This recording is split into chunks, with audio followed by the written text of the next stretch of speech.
My guest today is Meg Costantini. She is with Neurodiverse Coaching. Welcome, Meg. Thank you so much. Thanks for having me. Well, I love to hear about kind of where it all started, going back a few years, and just tell us about your childhood and what was that Okay. like?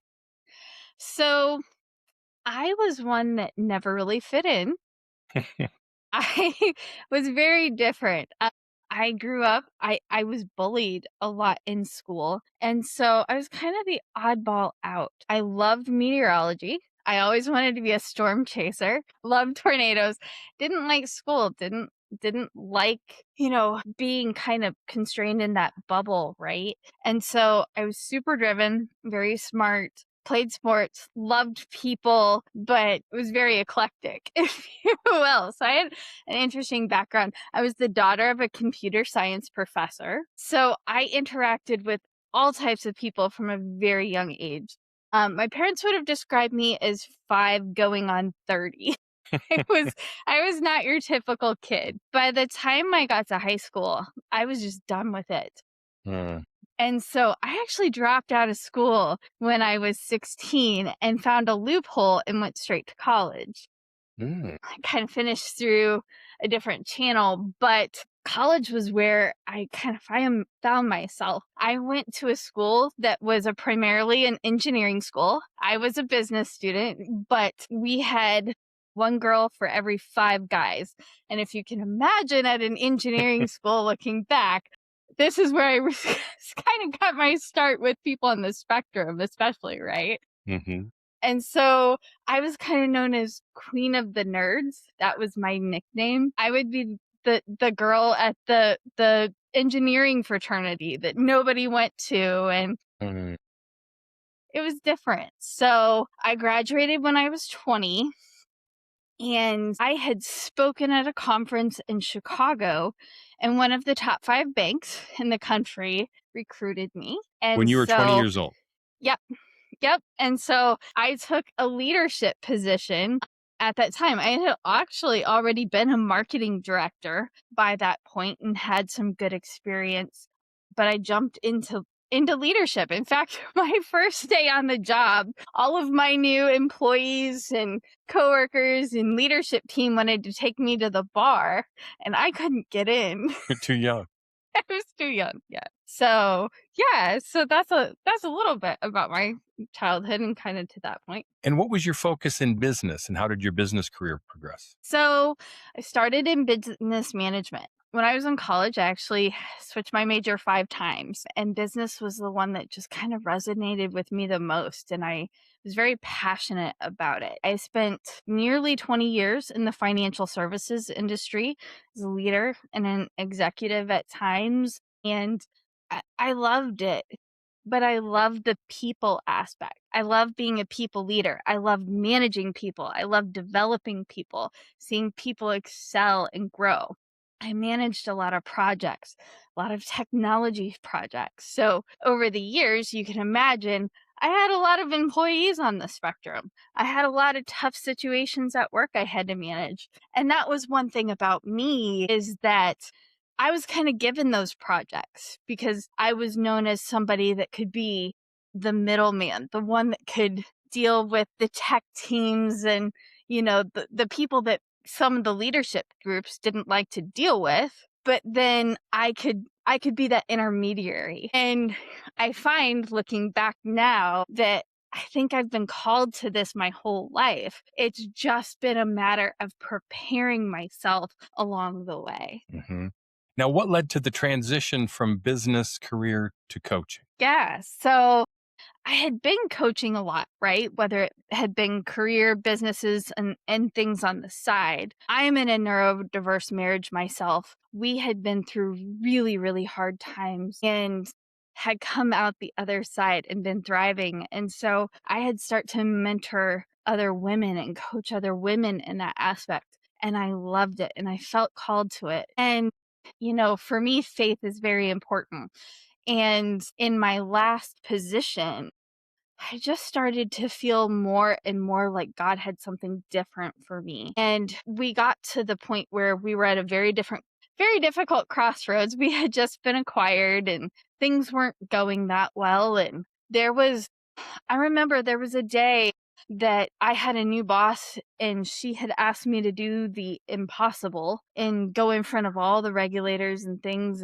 And I just prayed because I was like, I don't know how I'm going to make this outcome be positive, right? I don't know how we're going to get to the next point, how I'm going to get my team to the next point. At that point, I was multi-level management, right? And that morning, we had a one-on-one scheduled to go over the presentation for the afternoon, and my employee resources officer got on, and I said to my husband, he was in the room, I worked remote, and I said, "Hey, come here, I'm about to get fired." And sure enough, I did. I got laid off, and Well, when was this? What year would this have been? so it was early last year that I got laid off. And at that point, I had already kind of started the business plan for this and had clients, but obviously I couldn't handle a ton of clients at that point because I was an executive for another company. And so the next day I woke up and the sun was shining and I went outside and I played with my dogs and I just said, you know what? I don't think I'm going back. I think I'm going to do this for real and just devote myself to this full time. And I have dove into it. And for the most part at this point, I've done a lot of one-on-one, but I'm looking to really expand and go bigger. But my heart is for the people. My heart is for the people that I'm working with, for fighting for these marriages. I want to be a different voice in this arena because I live it myself. I live it every day. And so it excites me and I feel passion, and there's nothing that makes me feel better at the end of the day than when I have clients that are having breakthroughs, that when my clients are excited. And it just gives me a joy that working in corporate America didn't. How did you and your husband meet? We met storm chasing. Of course. We met in the middle of nowhere. I had come down from Minneapolis to Kansas that morning, and my husband was chasing there, and we literally met on the side of the road in the middle of nowhere. And so most people would probably think So, being for those of meeting us who are not familiar with the whole dynamic of storm chasing, you look for tornadoes and you drive towards them. absolutely. There's a lot of Okay. forecasting. Makes There's a sense lot to of me. those things involved. Like I said, I'd wanted to be a storm chaser since I was a little kid. I was always doodling tornadoes even before Twister came out. It was exciting for me. It was a passion. And so I did it. I'm a person that when I have goals, I really try to reach them. And so yeah, I was chasing Have storms. you I ever was had a any close torn calls? Ever got kind of too close? Absolutely. Absolutely. For sure. Yeah, Can I you said I'm can you eclectic, share that right? one moment when it was too close? There was a time my husband and I were dating at the time. He was in a different car and I was following in my own vehicle. And for him, he's got the ADHD, the autism, right? He's got that dopamine seeking behavior. Hmm. So when the winds kicked up, we were in the middle of the Texas Panhandle. The winds kicked up to probably, I don't know, 100 miles an hour. Now, The is this car was daytime? shaking. Is there Yeah. sunshine? Yeah. Hail. Yeah. Hail was going, wind was going. My car is shaking back and forth. We're in the middle of nowhere. And I know that that tornado is close. And for him, he loved it. For me, I was like, okay, I'm going to go, I'm going to break Maybe we off need to and go a rethink our different way. hobbies. Wow. And so it got really close and then it Yeah, blew I off, actually blew broke away. off and went a different way. They Wow. got right up into it and under it, and I was like, I have this beautiful picture of a wedge with a rainbow behind it. So my husband and I have very different techniques and styles when it comes to those things too. Sure. Now, I use the term Asperger's. I just identify as Asperger's, but my wife's a therapist and it's ASD1. But were you aware of his Asperger's prior to marriage? No. So I was aware that he was diagnosed ADHD and was dyslexic, but we didn't know that he had Asperger's until probably about 10 years into our marriage. And by that point, we had 10 really rough years under our belt. Of course, there were good times, but we had some really, really rough times. And when we got to that point, we were at a pretty dire place. What was his courtship like? How did that so you met in this group chasing tornadoes, how did that evolve? And how did he Yes. propose? How did he propose to you? Was there a tornado in the background? No. So, and this is an interesting thing. He didn't propose. Not well anyway. And this was a real source of intention for a long time. We dated. I was living in Minneapolis. He was living, in the Southern Plains, and so we commuted back and forth. And then eventually I was offered a job down south and I took it. And so we were able to be close together. As far as the proposal goes, there was one time, New Year's was my favorite holiday, and I thought he was going to propose that night, and he had way too much to drink. And he asked me to marry him and then said, "Just kidding, ha." Hey. And it was really hard. Mm. And that's the thing. I never really got a proposal. It was months later we were talking, and it was kind of a mutual decision and conversation. That was really hard for me for a Mm. long time because I didn't have that proposal story to tell people, right? But looking back on it now, it's a moment that I had to forgive. It's a moment that I had to get past. So often we focus on what the world tells us we're supposed to have: the perfect proposal, the perfect card, the perfect gift, that hallmark romance, if you will. Mhm. And sometimes that's not reality, but sometimes we can build something so much stronger than we could have ever imagined. And that's what I have now. And that's what I'm thankful for. We had the most beautiful wedding.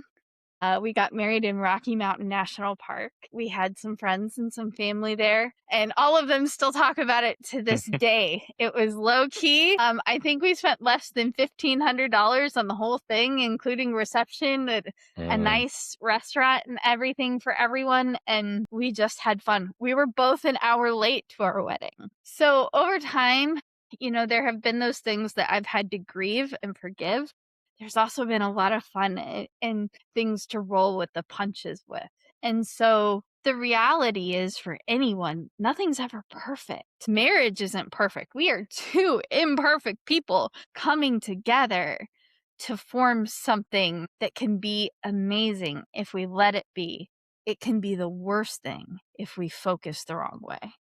What were the clues that your husband had Asperger's? Looking back, everything from lack of eye contact, not wanting to hug people.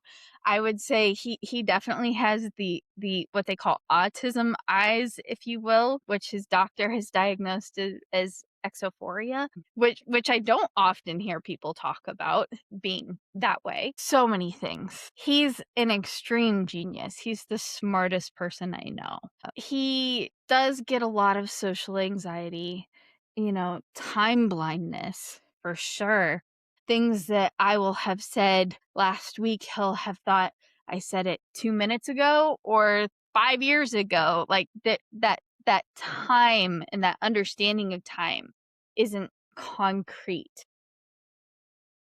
What's his occupation? So he does consulting work. And for a long time in our marriage, he didn't do a lot, and we can talk about that too. But he's a super genius, right? He can work on a project, whether it's I'm going to write a paper for weather research, or I'm going to redo our 911 system for the county and all of the radios and technical work. There's so much that he can do. And for him, an 8 to 5, it's not right. And I'll find that with a lot of my clients, right? We try to box people in to say, this is what the world expects. But the most masterful people, the most people who have made incredible inventions, right? We would call Aspies today for sure. They didn't work 8 to 5. They didn't have to be put into this box. And what you'll find, research shows, people with ADHD, people with autism, a lot of times when they're entrepreneurs and have the ability to work on their own in their own time with strength and working from that place of strength, their salary on average can be 30 to 70 times, percent more than someone that's stuck at an 8 to 5 job. Sure.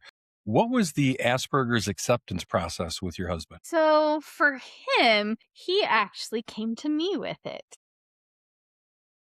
That's rare. He had been watching one of his favorite YouTubers, and the YouTuber, it was a very technical YouTube channel, and don't ask me which one 'cause I can't remember off the top of my head. Anyways, he had just been diagnosed with autism, and he said, "Most of my viewers probably are this way too, so you may wanna consider it if you're struggling in these ways, having issues with marriage, things like that." So, he had taken a test, and I didn't know it, and he came to me. I was relaxing one day, and he's like, "I have autism." "What?" He's like, "I'm autistic." And I'm like, "No, you're not." And he's like, "No, really, I am. And you need to start researching it." Because we both research, right? We do that. We look at everything. And it made so much sense. It fit him to a perfect T. Then Cassandra syndrome came up. And that's where it was like, wait, this fits me to a T. Now I will tell you, that's not where we stayed. But at that point in our marriage, he was plagued by meltdowns and shutdowns. It was, a lot of people would describe it as PDA. Things got very, very serious though. Between he was melting down probably every day, and I was pushing and pushing because I wanted things resolved, and it didn't work. And so what I realize now, I was doing everything wrong, but he was too. So we both had a huge role to play in this. What aspects of Cassandra syndrome could you relate to? I was battling illness. I had been diagnosed with POTS and mast cell activation syndrome. I was struggling to find the energy. I was definitely swirling constantly in this negative, how do I fix it? How do I fix it? Or it's never going to get any better, all of the things, right? And I think there's little aspects of those things that popped up everywhere. I think understanding that he had autism, and that's kind of where we were at, changed the game. I had been with 3 therapists, and kind of last one we had worked with at that point, they all made things a million times worse. I mean, a million times worse. All of their advice, everything that they had said, set us up for failure instead of success. What specifically did your therapist say or do that brought that up? So things like, don't let the sun go down on your anger. Keep pushing. Things like you have to focus through and work through all of the trauma and every bad thing that's happened in your relationship. You need to resolve each of those points. You need to, you know, make him understand everything that he's doing. There was never any look at what I was doing wrong or what I could have done better or how I could help him or set him up for success. It was affirming my position and my position only. And yes, that feels good, right? And probably gets a lot of paychecks out there because we like to hear that our position is right in all of those things. But no one ever challenged me. Say, maybe there's something deeper going on here. Maybe there's something that you're not considering. And that could be the game changer. And I'll tell you, honestly, you get into these Facebook groups sometimes. Sometimes they're great and there's great people with great advice. But there are definitely people in a lot of Facebook groups and a lot of support groups that are there to be affirmed and to have that negative, I hate being married to somebody on the spectrum. My marriage is horrible. Your marriage will be too. There's no hope. And that's what I got when I joined, was mostly that with a few positive things sprinkled in. Sure. I'll tell you, it was when I went to Mayo Clinic and I got diagnosed with POTS that my neurologist said something that stuck with me and helped me in that moment. When I got diagnosed with POTS at that point, everybody in the world had told me it's all in my head, all of that. We drove up there and I said, okay, if Mayo Clinic says I'm crazy, then I'm crazy, right? And that's not what they said. They did the right test and had it, I passed out immediately and got the diagnosis very quickly. I failed every allergy test you can imagine. Like, it was completely validated. And my neurologist said, you're going to go onto these groups, you're going to hear all these things. And she said, there's a difference between the people that have good outcomes and difference between people that have poor outcomes. The people that have good outcomes put in the hard work and the effort, and it's not easy and it doesn't feel good at first, but the reward pays off. And the people with the poor outcomes, take any medicine that they can get, anything that makes them feel better in the moment, any bit of that negative, clinging to that really stuck with me because when this came up, faith is so important to me. And I didn't feel that God was calling me to get divorced, even though things were terrible and everybody was telling me that's the direction I Mm. should go. I knew there was something more and I had to figure it out and find it, even if no one else had found it at that point. Your Asperger's husband had a severe problem with meltdowns. How was that treated? So there is medication and things like that was helpful, but I'll tell you, one of the most important things is changing the environment. I had to address how I was addressing things. Number one, something would go wrong, right? And I would push and push and push, and I would want that answer right now. Like, don't walk away from me. You're walking out like I didn't understand that he was trying to protect his brain because literally you reach that point, right? When the cortisol is flowing, when the dopamine's flowing, when all of these adrenaline hormones are flowing, where your frontal lobe disconnects, you don't have control anymore. And you either go shutdown or meltdown, and you can't have a productive conversation at that point.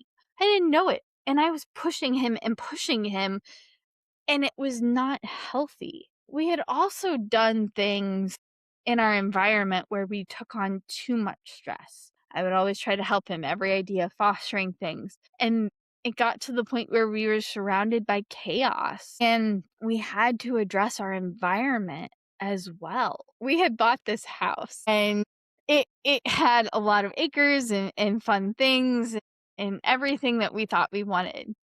And it turns out we bought the money pit. Mm. And my husband is really, really good at demo, but he's not good at finish work. And I didn't know it. He demoed every room in the house at the same time. We lived in chaos. And so the decisions that we were making things worse. It was exacerbating everything. Instead of setting him up for success, we set him up for failure. And those things had to be addressed. This is where a lot of, concepts from business school come into play. This escalating commitment. You've got to understand where to draw that line and say, we need to cut our losses and run because our marriage is more important to this. Our family is more important than this. We don't have to be like the Joneses. We need to do something different. And that's what we did. With your Asperger husband, what's the smallest change that he did that had the biggest impact on your marriage? For him, it's a good question. I think in the beginning, a lot of the changes that I made had more of the impact than putting all of the pressure on him. The biggest change I'd say he made is once he felt safe enough to start to really open up, talking about all of the pain that he really felt, the anxiety that he felt, because he masked it all, even from me. I would have never guessed that my husband was anxious. I would have never guessed that he was hurting so much. And the things that I felt he was doing to me, right, to make me hurt.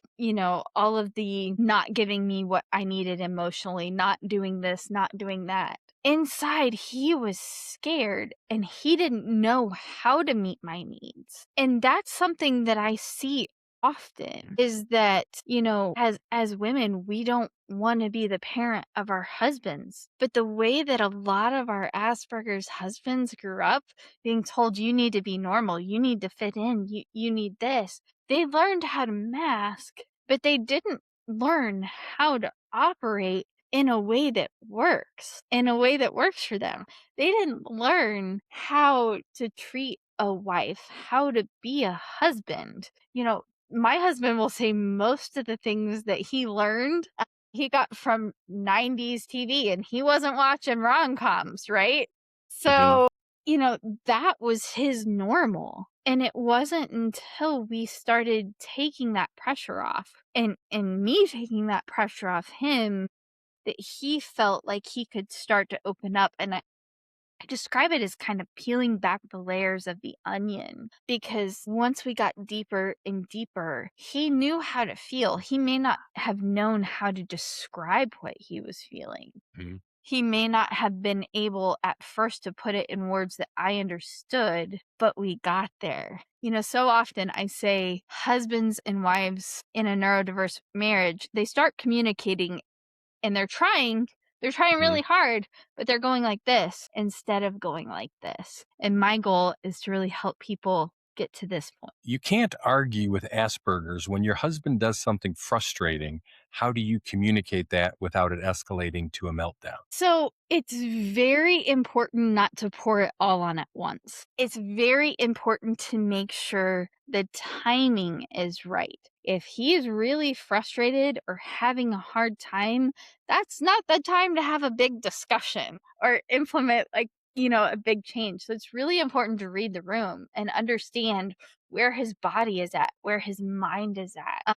It's not that you can't have those discussions. You may, especially in the beginning, if things haven't gone wrong or have been wrong, you don't want to talk about everything that's wrong all at once. You start small and build. So, maybe if it's a financial thing, you start with one part of it and then build from there. It's so important and so vital to make sure that you approach things from the positive and not put shame. It doesn't mean that you don't say, hey, something's wrong here, but reaffirming and saying, hey, something's wrong here, but I know that we can do this together. I still love you. Giving those affirmations in a way that they understand. Everyone's different. So there's not a one size fits all, right? My husband is different than some of my clients' husbands. We have to find the way that works best. But it's about building that confidence to say, no matter what happens, we're a team and we're in this together. If you've got a number of things you would like your Asperger's husband to do, how do you present that to him as not to overwhelm? It depends what it is. So, for example, if it's cleaning the house, per se, right? One of the things that works for me is to say, okay, here's all the things that we kind of need to do. I'm going to set a timer and we're going to do it 30 minutes and then we're done. Or, whatever that time period is, and then we're done. If it's a list of things that he doesn't like to do, it's really important that I present it at a time that works. He's not a morning person. I'm not going to come to it with it first thing in the morning, right? If he's a 10 p.m. person, sometimes coming to him at 10 p.m. is the best time. It may not be what most people think about, but it's all about setting him up for success instead of failure, focusing on the positive, finding what works versus forcing him into what the world or what the typical mindset is, right? Everybody's unique. We're not all the same. We weren't all created the same. We were created uniquely. And so it's really understanding his needs and what works for him. Has the sexual intensity with your Asperger's husband changed since you were married? I don't know that I would say change. I think there's seasons where sometimes it's lower and sometimes it's higher. It's very important for both partners to be considered. But in that arena too, it's important for both partners to feel connected. Now, I think sex is really important. I think hugging is really important. Whether it's you start out and you can't stand each other and you just give each other a hug at first and, build that connection. A lot of times I think, and I did this, right? I associated how I was feeling or how the marriage was going to what I was willing to do or how I was willing to approach it. And it's kind of backwards. It's so important to keep intimacy. It's so important to keep that connection. Every husband is different. Some on the Aspie spectrum have a super low libido. Some have a super high. If it's too high, that's something to obviously work with a doctor or address or look into, right? Have levels checked, things like that. But again, as married partners, we're supposed to care for one another and take care of each other's needs. And so it's very important that there's balance, but it's very important that you don't use sex as a weapon in your neurodiverse relationship. Your husband still has a desire. It hasn't waned at all, would you say? Yeah, absolutely. Absolutely. What is your plan for that situation? So I have a lot of clients in this space. And for me as a coach, I don't require a diagnosis. And if the husband isn't comfortable with a label, then I say, okay, we don't have to go there. And I've had this happen many times, right? A wife will bring a husband and say, here's what we're doing. You're on the spectrum, all of these things. And I actually back off of that because a person is not just Asperger's. A person is not just one thing, right? Everyone is complex. And this is where I bring in, I consider those factors for sure, but I also look at personality. I also look at communication styles. I look at what they like, what they don't like. It's a much broader picture for me. And so I really say don't focus on the diagnosis because at the same point in time, right, the DSM may change tomorrow. Asperger's may be back. It could be autism. It could be something totally different, right? ADHD could be called a different name. It's not about the name for me. It's about how we go about getting you to a place where you're thriving, where you're having a healthy marriage, where you're having healthy communication, where you're enjoying one another, where you're going through tough times together. It's about setting a couple up for success. And so I don't believe the diagnosis is the hill to die on. I think that it can be helpful, it can be harmful too. And so I really believe it's important to see the full picture. I think sometimes the danger of Asperger's is once that's there, that's all you see your husband as. And he's so much more than that. He has strengths and a purpose and a calling. There was a reason that you guys got together. There was something that you saw in him that was different. And maybe that's the thing. You're never going to get back what you had before. A lot of times marriages start with that special interest, right? They start with what you had in the beginning. But there was a reason that you were drawn to each other.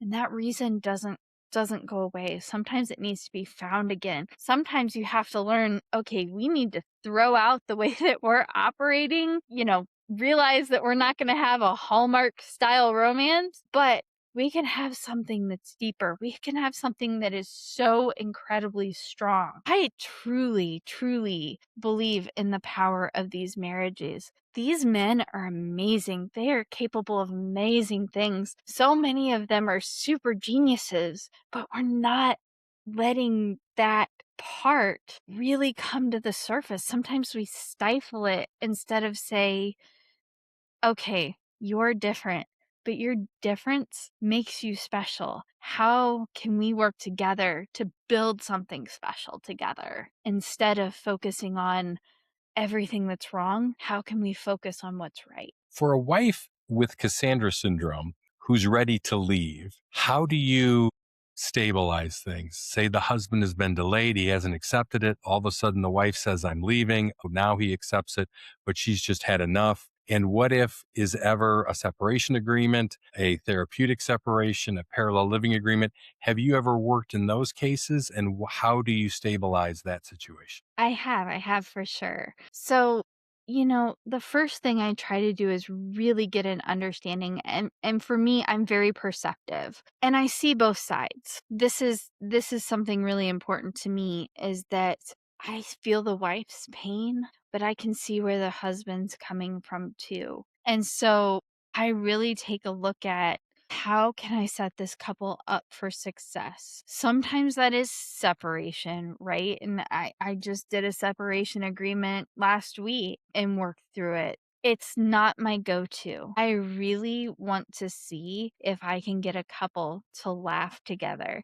to have similar goals together, to do something fun. A lot of times I set a rule where you can't say anything negative about the other person when we're talking through this set of questions. Sometimes it's setting those guard rules up. Sometimes it's getting people to look each other in the eye for the first time in a long time. Sometimes it's that first hug. Sometimes it is absence makes the heart grow fonder. And I will say, in my situation, when things were at its worst, I did that. I didn't know what was going to happen in our marriage, and I prayed about it, and I felt like God was saying, you need to put your marriage on the altar like I asked Abraham to put Isaac on the Mhm. altar. And so I took a trip and went to my favorite place in the world up in Minnesota just to reflect and do that thing. And it broke me as much as it broke my husband. And we were apart for 2 weeks then. But that reset was super helpful, and it gave me perspective. It gave him perspective,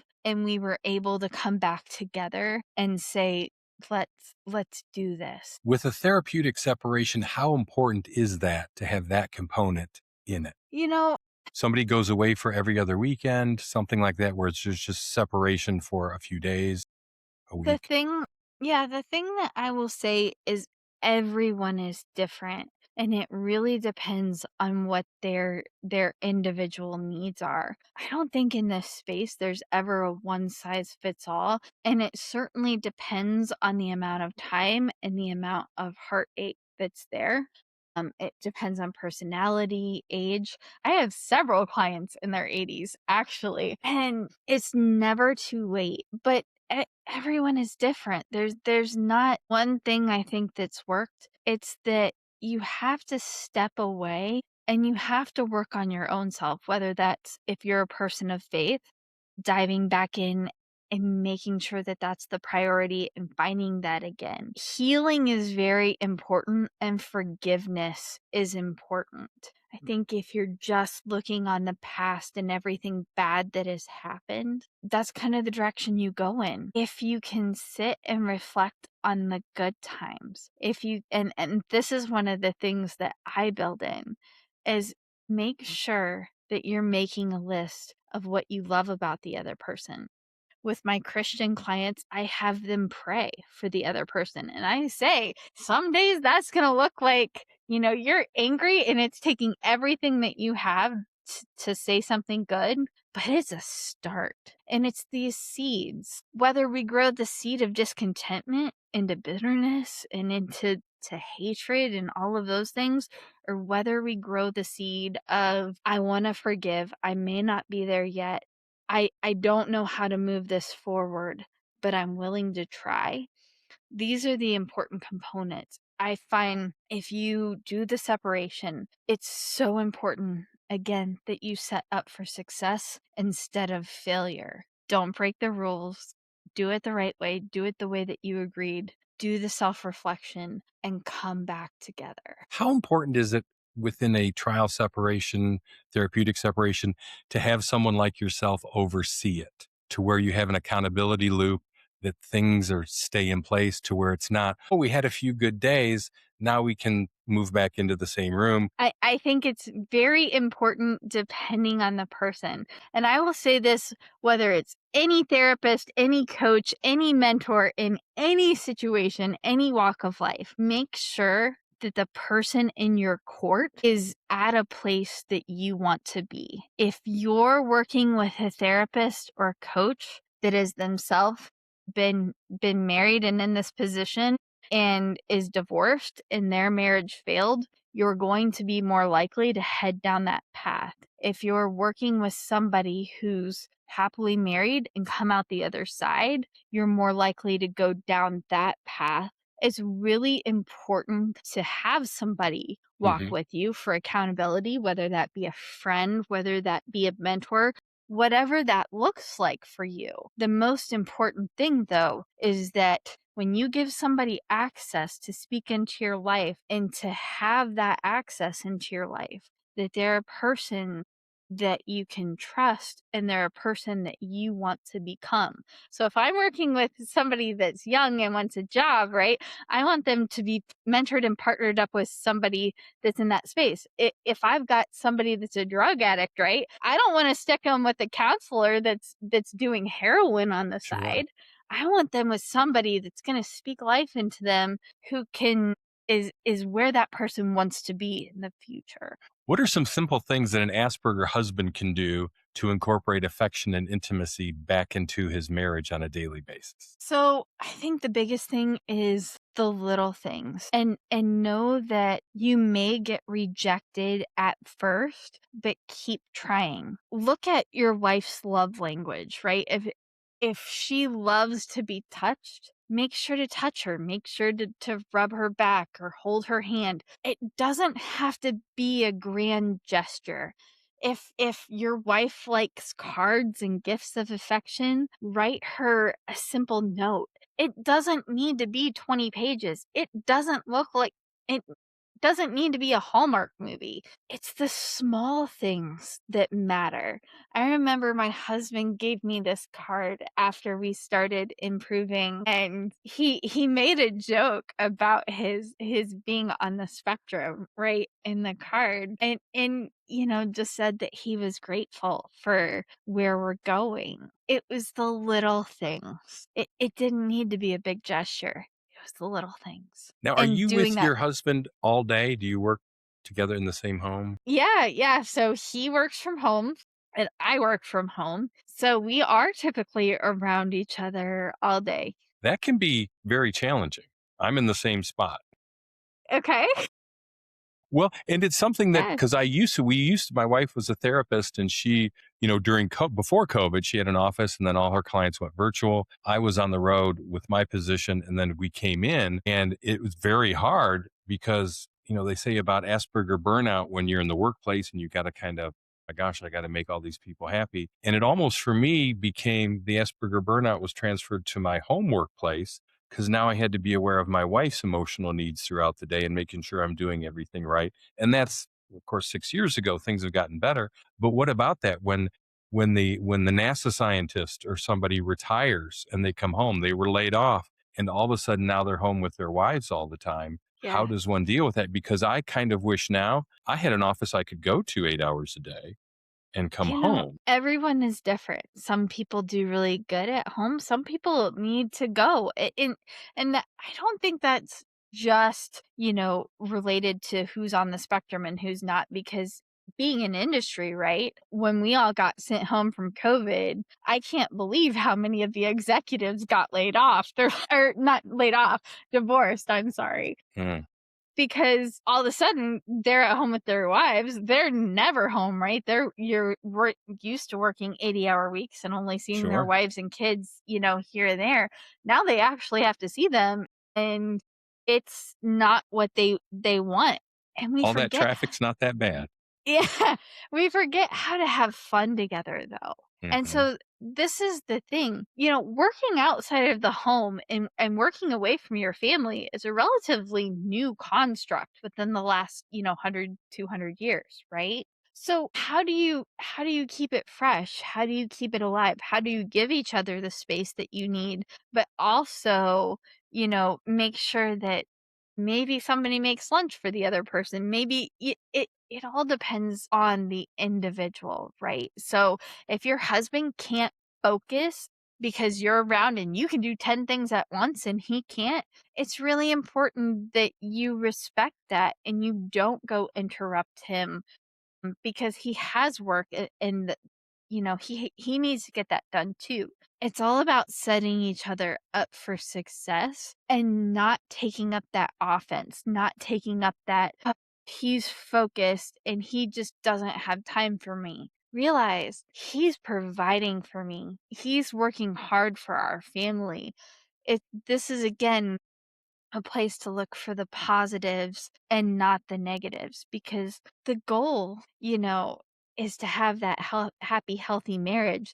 You want to look at the things that's going to produce life, not discontentment. Sure. And you do individual coaching with the spouse as well as couples coaching. I do. What would a plan be that if you wanted to start off with a wife who's frustrated, who wants to create deal with this as well as create an environment for acceptance, with the plan of starting with her individually, hopefully getting into couples with her husband? How does that work? What is kind of a framework for that to happen? Yeah. So for me, I will work with anybody. If it is just the wife, just the husband, or the couple together. I actually would say that the majority start with just the wife. A lot of therapists and a lot of people will not take just the wife, which is kind of surprising to me, because for me, I think the wife often can be the place where everything starts fresh. Hmm. And so it's working on looking at where the situation is now, where the pain points are, what are her goals for the future? How do we get there? I a lot of times will take almost a risk management approach. Again, bringing in that Business. business perspective, right?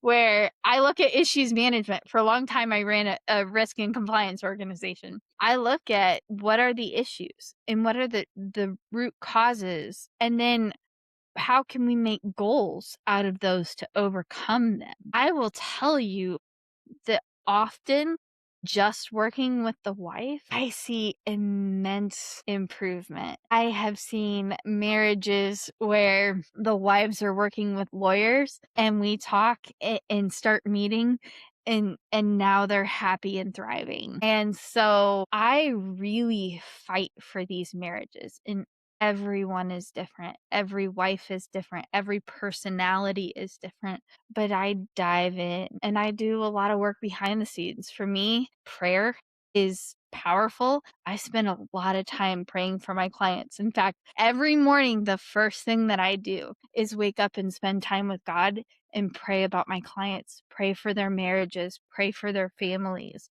This is not just a job for me, it's a calling, and I am all in. And sometimes I have to have really hard conversations.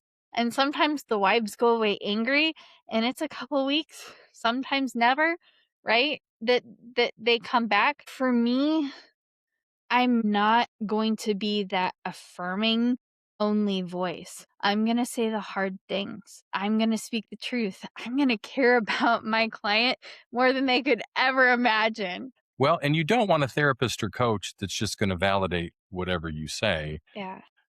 That's not No, and it's for me, I also don't want that client to be my client forever. And most people will say this is a horrible business model, but I want that client to, we start where we start, and I want to see them grow and develop and grow and develop, and their character, their relationship with God, whatever that path looks like, right? And I want to be able to send them off. And then I want them to go and mentor others. I want them to go and help others. This is not just about what I can do for somebody. I want to start a movement.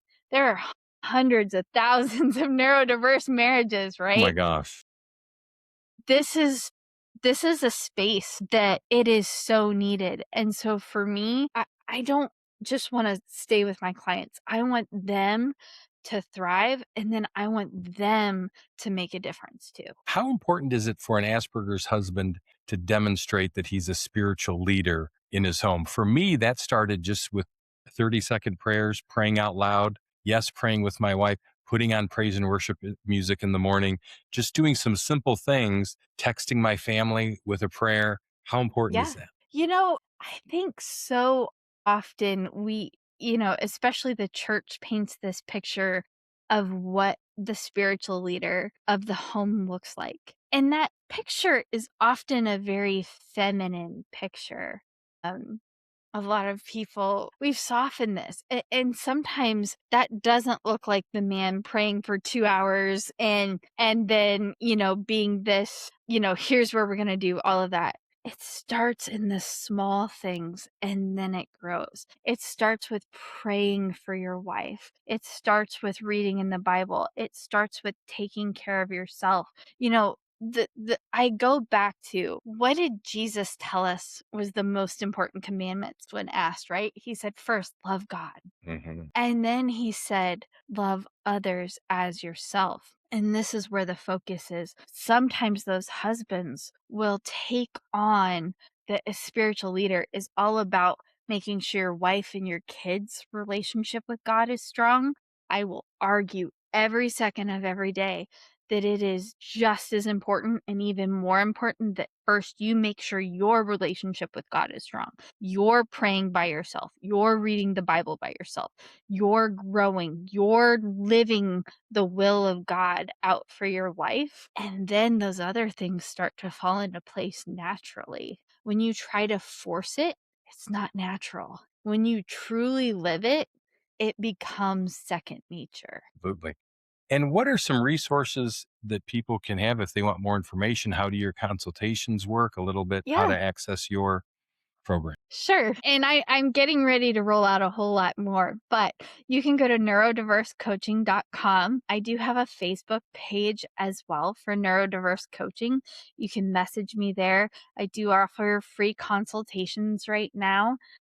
I've also offered some extended hours because we all know that everybody has a different hour preference, right? And so you can reach me anytime there, and we can have a chat about how I can potentially help you get involved in your situation, whatever the case may be. But I love to talk to people and I welcome the opportunity. People can also just message me. I try to be in groups as much as I can to be that positive light, but also know that, I've been there and there. Well, we appreciate you, Teresa, and I being a part of the Asperger's and Marriage Women's group, and thank you for all your contributions. And we'll post this. Is there ever, do you think, a chance of your husband joining you in your Uh, coaching? yeah, for sure. And I will say that, he is more reserved for sure. He's not the one to typically put himself out there. But I certainly have had him join sessions or answer questions or things Because I like tell that. you, our marriage, when Teresa and I started this, there's a dynamic that's just unplanned of Yeah. doing this together. It's really something that has grown our marriage, doing this together, getting with other couples. And it's something that I'm going to pray for him that he joins you because Okay. you will see amazing things happen in Yeah. your marriage. And and I will say that, he's been so supportive of this. Hmm. And in our worst of times, right, in coming out of that, he said, someday that you're going to make a difference in people's lives because we went through this. And so, Absolutely. you know, I I've always known like this is going to be the direction, and I'm just so thankful that God is using me to fight for these marriages and to try to make a difference and try to be a positive voice in this sea of everything out there. All right. Well, thank you so much for your time today. Yeah, thank you, Patrick. All righty. Talk to you soon. Thanks.